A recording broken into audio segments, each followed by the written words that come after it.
पुराने जमाने की बात है। एक शहर था जिसका नाम बसरा था। वहां दो दोस्त रहते थे। एक का नाम इब्राहिम था और दूसरे का नाम यूसुफ। वो दोनों बचपन के दोस्त थे और एक साथ खेलते और पढ़ते थे। जब वो बड़े हुए तो उन्होंने मिलकर कारोबार शुरू किया। अल्लाह की मेहरबानी से इब्राहिम को बहुत फायदा हुआ। वो जो चीज खरीदता वो महंगे दामों में बिक जाती। कुछ ही दिनों में वो बहुत अमीर हो गया। लेकिन यूसुफ को बार बार नुकसान होता रहा। वो बहुत मेहनत करता था मगर किस्मत उसका साथ नहीं दे रही थी। एक दिन उसे पता चला कि उसका सारा माल जो जहाज पर दूसरे मुल्क गया था समुंदर में डूब गया। यूसुफ बहुत परेशान हुआ लेकिन उसने हिम्मत नहीं हारी।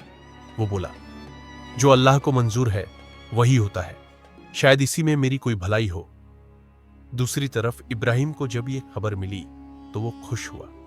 वो नहीं चाहता था कि यूसुफ कामयाब हो। वो चाहता था कि शहर भर में सिर्फ उसी का नाम हो। इब्राहिम बहुत घमंडी हो गया था। वो कहता, मैं जो कुछ हूं अपनी अक्ल से हूं, मुझे अल्लाह का शुक्र अदा करने की कोई जरूरत नहीं। एक रात यूसुफ घर जा रहा था। रास्ते में अंधेरा था और अचानक उसका पांव फिसला और वो एक गहरे कुएं में गिर गया। उसने बाहर निकलने की बहुत कोशिश की मगर नहीं निकल सका। फिर वो मदद के लिए चिल्लाने लगा लेकिन रात के वक्त वहां कोई न था।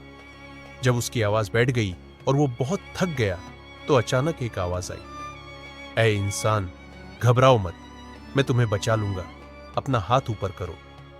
यूसुफ ने हाथ ऊपर किया तो एक मजबूत हाथ ने उसे कुएं से बाहर निकाल लिया। यूसुफ ने शुक्रिया अदा किया और पूछा, आप कौन हैं?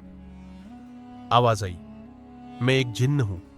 अगर तुम मेरा एक छोटा सा काम कर दो तो मैं समझूंगा कि तुमने मेरा एहसान चुका दिया। यूसुफ घबरा गया और बोला, क्या तुम अच्छे जिन्न हो या बुरे? जिन्न ने कहा, अगर मैं बुरा होता तो तुम्हें क्यों बचाता, मैं नेक जिन्न हूं। फिर जिन्न ने यूसुफ को एक पुराने और टूटी फूटी इमारत में ले गया। उसने बताया कि उस मकान के नीचे एक तहखाना है लेकिन उसका रास्ता बंद है, इंसान ही उसको खोल सकता है। जिन्न ने कहा, मकान के आंगन में एक लोहे का कड़ा लगा है, उसे उठाओ।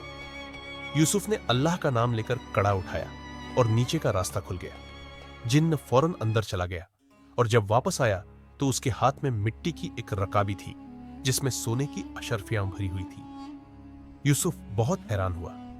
जिन्न ने कहा, यह सब खजाना एक जादूगर ने यहां छुपाया था। अब यह सब तुम्हारा हो सकता है लेकिन तुम्हें मेरा एक और काम करना होगा। यूसुफ ने पूछा, क्या काम?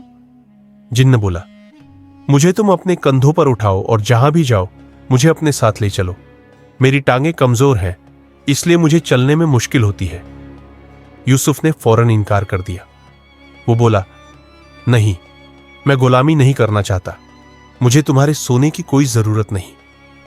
जिन्न को गुस्सा आया और बोला, अगर तुमने मेरी बात ना मानी तो मैं तुम्हें यहां कैद कर दूंगा। यूसुफ ने हिम्मत की और जिन्न को जोर से धक्का दे दिया। जिन्न नीचे गिर गया। यूसुफ ने जल्दी से पत्थर की स्लैब उठाई और तहखाने का रास्ता बंद कर दिया। उसने अशर्फियां उठाई और वहां से भाग निकला। यूसुफ ने उन अशर्फियों से अपना कारोबार फिर से शुरू किया। अल्लाह ने बरकत दी और वो फिर से अमीर हो गया, यहां तक कि वो बसरा का सबसे बड़ा ताजिर बन गया। इब्राहिम ये सब देखकर जलने लगा। वो हैरान था कि यूसुफ आखिर इतना कामयाब कैसे हो गया। एक दिन उसने यूसुफ को अपने घर बुलाया और पूरी कहानी पूछने लगा।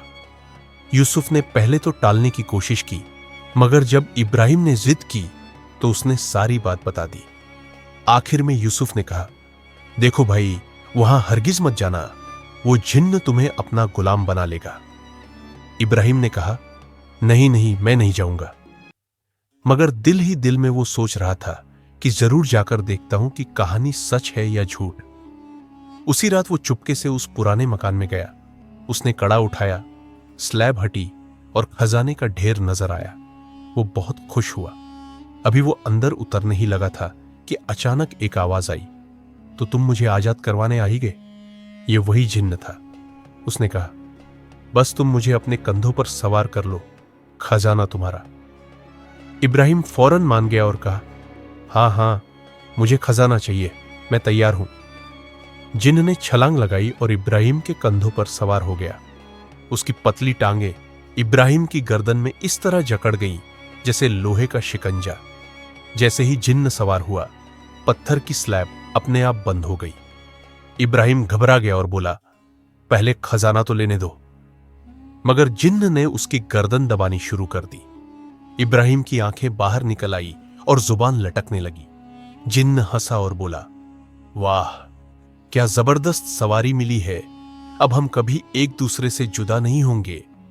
और यूं इब्राहिम हमेशा के लिए उस जिन्न का गुलाम बन गया। उम्मीद करता हूं कि यह वीडियो आपको पसंद आई होगी। अगर वीडियो अच्छी लगी हो तो कमेंट्स में अपनी राय का इजहार जरूर कीजिएगा। हमारे चैनल को सब्सक्राइब कर दीजिएगा। वीडियो देखने का बहुत बहुत शुक्रिया।